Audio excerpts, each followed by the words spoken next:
안녕하세요. 전 분당 서울대병원 신경과에서 뇌졸중 환자를 진료하고 있는 김준엽이라고 합니다. 먼저 분당병원의 신경과 전공의 모집 공고에 많은 관심을 가져주셔서 감사드립니다.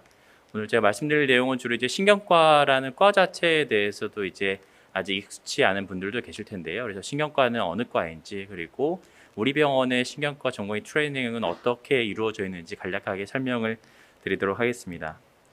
근데 신경과는 사실은 이제 탄생한 것이 1983년도에 학회가 창립된 이후로 현재까지 1,900명 정도의 이제 전문의가 배출이 되었고요. 신경과란 과 자체가 이제 신체 전반에 신경계가 걸쳐 있기 때문에 여러 가지 증상들을 가진 환자들을 이제 접하실 수 있을 겁니다. 그래서 최근에 이제 다양한 학회지도 보유하고 있고 임팩트 팩터도 굉장히 높은 저널들을 갖고 있습니다. 저희가 항상 말씀드리는 게 전문의 숫자가 항상 부족하다는 것입니다. 현재 약 2,000명 조금 안 되는 전문의 숫자가 배출되었는데요. 사실 환자 수에 비하면 전문의 숫자가 굉장히 모자랍니다. 이를 다르게 생각해 본다면은 뭔가 트레이닝 과정이 힘들지 않을까 생각해 볼 수 있겠지만, 반대로 생각해 본다면 우리가 전공의 트레이닝 과정을 끝나고 우리가 전문의로 나중에 취직을 할 때 굉장히 내가 하고자 하는 영역에 있어서 특별히 취직에 어려움 없이 내가 하고자 하는 바를 모두 다 이룰 수 있다, 이렇게 장점으로 생각하시면 좋겠습니다. 우리가 이제 응급실에서 환자를 보더라도 이제 신경과 환자가 굉장히 많고, 특히나 이제 고령화 사회로 되기 때문에 신경과 환자는 점차 늘고 있습니다. 그럼에도 불구하고 전문의 숫자는 이제 높지 않게 유지가 되고 있는데요. 이렇게 보면은 이제 뇌과의 이제 전문의 숫자가 약 15,000명 정도를 하고 있는데, 우리 신경과 전문의 숫자는 2,000명이 좀 안 되는 정도로 이제 유지가 되고 있습니다.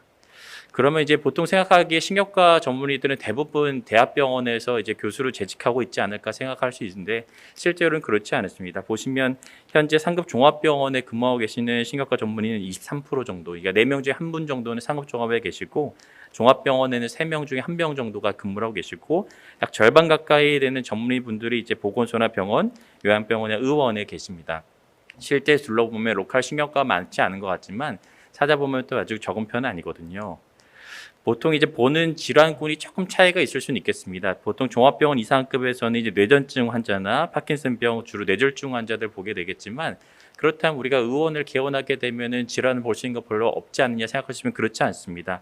두통, 어지럼증, 손발저림, 수면장애 굉장히 흔하죠. 우리가 두통 앓고 있는 그룹이 전국에서 약 40% 정도 차지한다는 유병률을 생각한다면, 우리가 봐야 할 환자분들 굉장히 많은데 아직 치료를 적절하게 받지 못할 환자들은 훨씬 더 많다라고 생각할 수 있겠습니다. 그래서 내가 어떤 질환군을 보고 싶다 하더라도 내가 할 수 있는 영역들이 굉장히 널리 있기 때문에 그거에 너무 걱정하실 필요는 없겠고요. 그렇다면 우리 병원의 신경과 전공의 트레이닝은 어떤 차이점이 있겠냐 생각해 본다면, 분당병원의 특징은 주로 젊은 교수들이 많고, 그 교수들이 전공의 트레이닝 과정에 굉장히 관심이 많다는 것입니다. 한 분 한 분이 지금까지 어떻게 학습을 하고 있고 얼마나 트레이닝 받고 있고, 가장 중요한 것이 이제 논문을 얼마나 배출하고 있는 것이 관심이 많기 때문에, 뭔가 잘 이루어지고 있지 않은 게 있으면 어떤 것이 필요한 적극적으로 개입을 하고, 뭔가 푸시한다기보다는 어떻게 더 잘할 수 있는 환경을 만들어주는 그런 백그라운드를 만드는 데 주로 관심이 많은 것 같습니다. 그것보다도 우리 병원 신경과 트레이닝 받고 나면 결국 한 의원이나 병원에서 이제 개인의 생활하는 것을 끝나는 것이 아니라 어느 조직을 가든 그 그룹을 리딩할 수 있는 의사를 배출하는 것이 우리 병원 신경과 트레이닝 목표입니다. 그래서 어느 병원을 가더라도, 또 우리 병원에 이제 스텝을 남다 하더라도 그 조직을 결국 이끌어갈 수 있는 그런 리더십을 갖고자 하는 것이 이제 우리의 목표이기 때문에, 그 프레젠테이션 능력에 대한 그 것이라든지 또 연구적인 측면이라든지 다양한 이제 의사상을 이제 받도록 하고, 또 중요한 것이 그런 각 그룹을 리딩하기 위해서는 이제 그 신뢰성도 있겠지만 뭔가 전인적인 의사상을 형성하는 것이 더 중요하겠습니다. 사람 간의 대화, 그리고 이제 환자와의 대화, 이런 것에 있어서 어떤 것이 더 적절한 표현인지 그런 것들을 전반적으로 트레이닝할 수 있도록 노력을 하고 있습니다. 우리 병원이 이제 2003년도에 신경과가 개설이 되고 당시 교수 3분이 이제 시작을 하였고요. 2004년도에 전공의 수련이 시작하였고, 2017년도에 드디어 분당 서울대병원 자체적으로 신경과 전공의를 선발을 하여서 연차당 2명이 있습니다. 지금은 모두 분당병원 자체로 이제 선발한 전공의로 이제 모두 이루어졌고요. 교수님은 총 15분의 이제 교수님이 계시고, 그리고 이제 파트별로 나눠져 있습니다. 총 15분의 교수님들 중에서도 뇌전증, 노인신경학, 인지기능장애, 신경이완과, 그리고 신경계 감염, 염증, 탈수조 질환, 그리고 뇌졸중과 중환자의학, 그리고 말초신경병증, 이상운동질환, 응급신경학, 여러 가지 세부 질환별로 이제 펠로우 선생님들도 계시고, 각각의 파트별로 교육 프로그램도 같이 갖고 있습니다. 이제 연구를 이제 많이 하고 싶어서 신경과를 선택하는 경우들도 많이 있을 것입니다. 그래서 나는 어떤 뭐 기초 실험이라든지 아니면은 뭐 임상의학 연구를 통해서 나중에 그쪽에 이제 과학자로 남고 싶다 한다면 연구 업적으로도 이제 우리 병원의 신경과는 탁월한 업적을 갖고 있습니다. 예를 들면 이제 우리 병원 신경과 김지수 교수님께서는 우리나라 최초로 NHM 리뷰 아티클을 게재하였고 연간 60여 편 이상의 SCI 논문을 이제 출간하고 있으며 꾸준히 증가하고 있습니다. 그래서 어떤 연구를 하고자 하는 데 있어서 특별히 이제 소스적인 측면에서 너무 걱정하실 필요는 없고요. 연구자 하고자 했을 때 우리가 갖고 있는 툴은 굉장히 많고 데이터베이스도 굉장히 광범위하게 잘 정리해서 갖고 있기 때문에 하고자 하는 의지만 있으시면은 저희가 적극적으로 도와드릴 수 있고 나는 어떻게 연구하는지 모르겠다 걱정하지 마시고요. A부터 Z까지 굉장히 차근차근하게 알려드리면서 결국 우리가 퇴국을 하는 데 있어서 논문에 있어서는 내가 스스로 논문을 설정하고 퍼블리시하는 데까지 특별히 문제 없이 잘 할 수 있도록 가르쳐드릴 준비가 되어 있습니다. 신경과 논문은 이제 업데이트가 필요하긴 한데요. 이제 현재까지 좀 80여 명 이상의 전임의가 수련을 하여서 좀 40여 분 이상의 대학병원 스태프를 이제 배출을 하였고요. 현재 이제 더 장점이 신경과 하면은 이제 응급 환자가 많은데 내가 혼자서 디시전을 해야 되는 거 아니냐, 특히 당직 시간대 걱정을 많이 하시더라고요.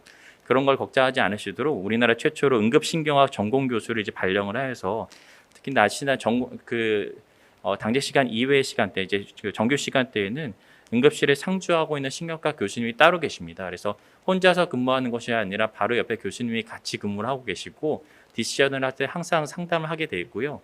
제가 생각하기에 그 교수님께서 굉장히 친절한 교수님이기 때문에 걱정하실 필요는 없고, 그럼 당직 시간대는 걱정이 되는 것이 아닌가 생각하시면 그렇지 않은 게 2인 부분 당직제를 하고 있습니다. 특히 저녁 9시까지는 병동 당직과 응급실 당직을 따로 분리하여서 나는 병동 콜만 받고 한 명은 이제 응급실 당직 콜만 받고요.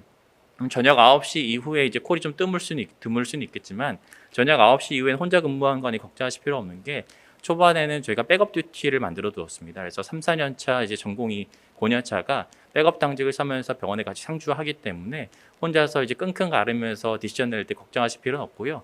그리고 특히나 콜 중에서도 뇌졸중 환자 관련된 콜이 가장 많을 것입니다. 그래서 뇌졸중 펠로우 교수가 함께 당직을 서고 있습니다. 그래서 백업 듀티가 고년차도 있지만 뇌졸중 환자를 위한 백업 듀티는 전문의도 있습니다. 그래서 펠로우쌤들과 교수들이 이제 번갈아 가면서 세컨라인 당직을 서면서 뇌졸중과 관련된 디시전에서 항상 같이 참여를 하고 있기 때문에 무언가 혼자서 이제 환자에 대해서 뭔가 실수하지 않을까, 사고 나지 않을까 걱정하실 필요가 없고요.